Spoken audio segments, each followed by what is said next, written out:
Alhamdulillah, salatu wassalamu ala rasulillah, la hawla wa la quwwata illa billah wa ba'd. Pertanyaan, lebih dari 5 ayat dalam Al-Quran yang mengatakan Allah bersemayam di atas arsy. Tepatnya ada 7 ayat. Apakah ada makna tertentu dengan diulang-ulangnya ayat tersebut? Jelas, menunjukkan apa? Besar, lebih besar. Apalagi ini masalah tauhid. Seandainya satu saja, walam yakul lahu kufuwan ahad. Ayat ini kan cuma satu. Atau lam yalid walam yulad. Apakah mengimani hal tersebut sesuatu yang kecil? Tidak, besar sekali. Maka orang yang tidak meyakini kalau Allah itu tidak beranak, artinya dia meyakini Allah punya anak, kufur kan? Nah, bagaimana menolak yang 7 ayat? Ada gitu. Lebih besar gitu.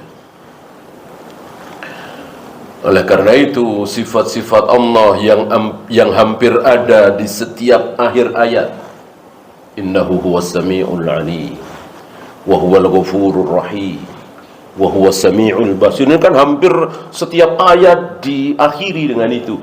Ini menunjukkan bahwa mengimani sifat-sifat Allah adalah sesuatu yang sangat besar, bukan hal yang sepele. Maka tidak sholat masih ada harapan masuk surga, tapi menolak sifat Allah terancam kufur. Ya.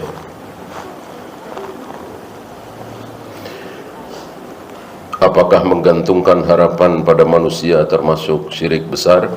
Iya, kalau dia meyakini bahwa kebahagiaan saya, rizki saya ada di dia, atasan atau yang punya perusahaan, gitu ya. Tapi kalau masih ada keyakinan bahwa Allah yang menggerakkan hati dia, insya Allah tidak. Maka wajib kita yakini seyakin-yakinnya bahwa perusahaan, majikan dan seterusnya itu cuma perantara rizki dari Allah. Kita mendapatkan rizki dari Allah lewat majikan kita, perusahaan kita. Wajib kita yakini.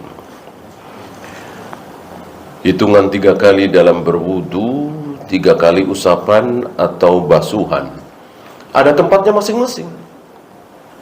Ada tempatnya masing-masing. Tangan, kaki diapain?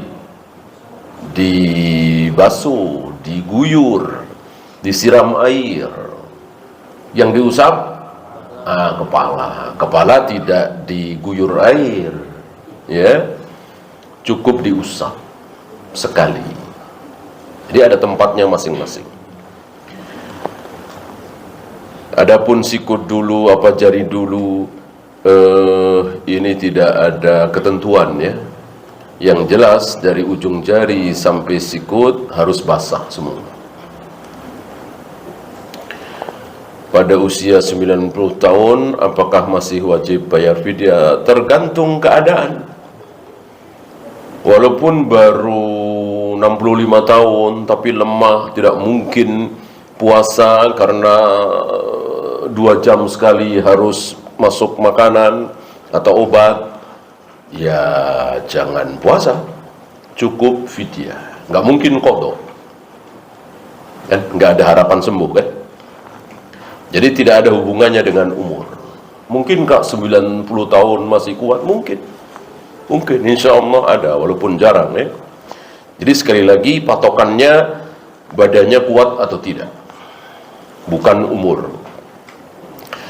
Apakah ketika kita dijaga oleh Allah sehingga tidak berbuat maksiat itu sesuatu yang harus kita syukuri? Jelas sekali, sangat jelas sekali.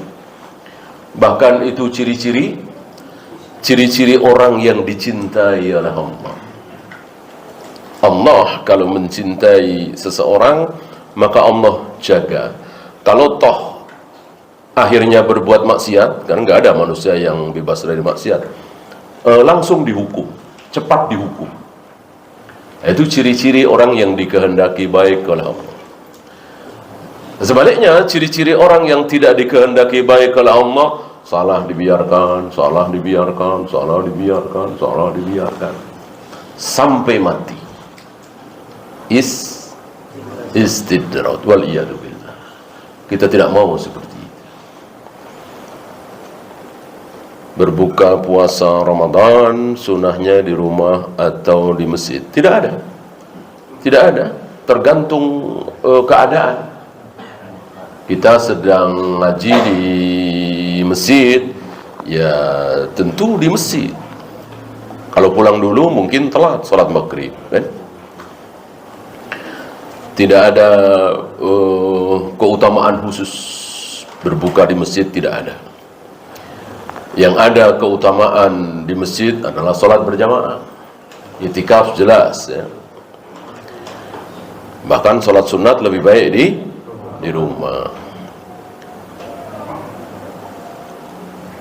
Bagaimana jika istri belum mengqadha puasa sewaktu hamil dan menyusui?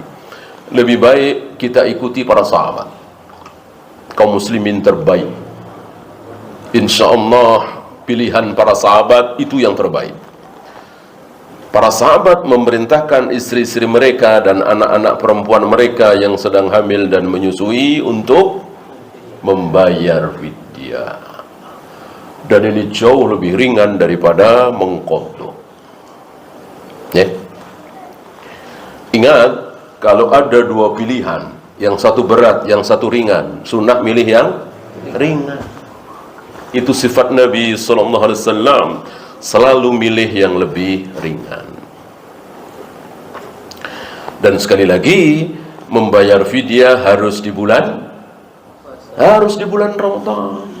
Sebagaimana Anas bin Malik, ketika beliau yakin tidak akan sanggup berpuasa, sudah tua sekali, setiap datang Ramadan, di awal Ramadan selalu mengundang 30 fakir miskin, diberi makan, berbuka, ya, di bulan Ramadan. Wallahu a'lam. Ya, itu saja. Subhanakallahumma bihamdika asyhadu an la ilaha illa anta astaghfiruka wa atubu ilaik. Assalamualaikum warahmatullahi wabarakatuh.